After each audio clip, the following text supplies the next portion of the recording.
Bapa kepada 3 orang anak atau lebih dikenali sebagai Hot Daddy telah didakwa di Mahkamah Session Kuala Lumpur atas pertuduhan mengiklan khidmat persundalan menerusi laman sosial. Laporan itu membuka tirai rangkuman kejadian jenayah Seminggu 999.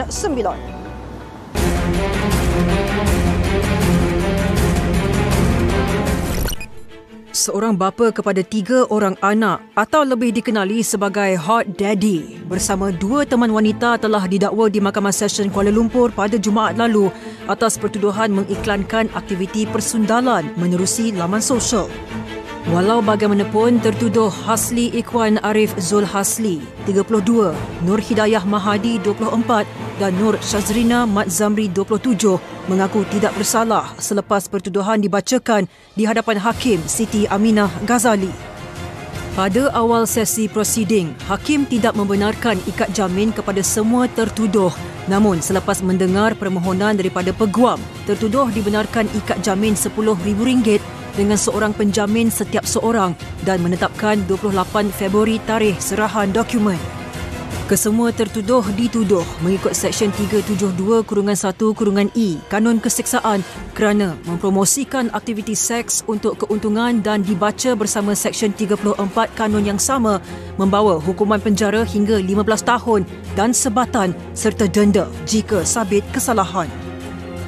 Pada Khamis lalu, seorang lelaki berjaya ditahan manakala 2 lagi rakannya sempat meloloskan diri dengan bertindak terjun ke Sungai Dungun selepas dipercayai mencuri kabel elektrik sepanjang 44.2 meter sebelum kenderaan yang dinaiki mereka ditahan di Jambatan Pulau Serai, Dungun.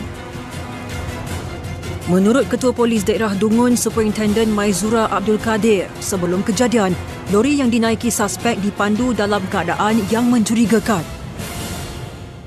Susulan itu, mayat lelaki ditemui terdampar di pantai Teluk Lipat, Dungun pada pukul 6.38 petang Sabtu lalu dipercayai merupakan salah seorang suspek yang mati lemas.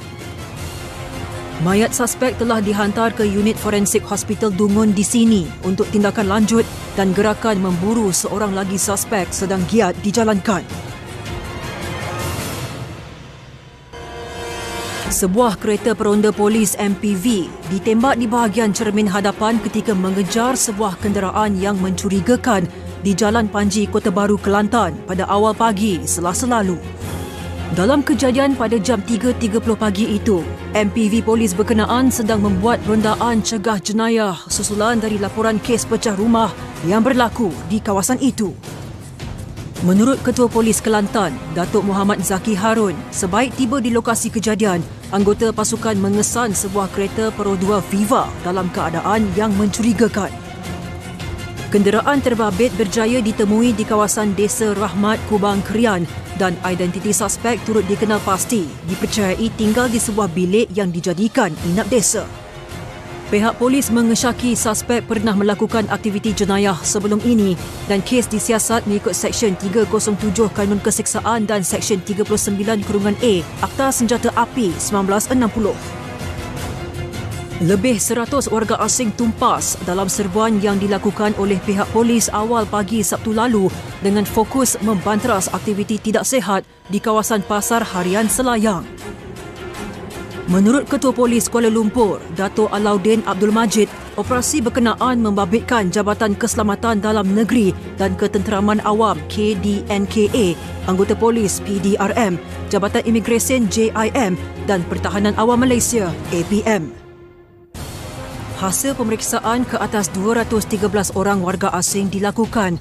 Seramai 108 pendatang asing tanpa izin parti ditahan atas kesalahan mengikut Seksyen 6-1-C dan Seksyen 15-1-C Akta Imigresen 1959 Palang 63 kerana tidak memiliki dokumen perjalanan yang sah dan menetap lebih masa.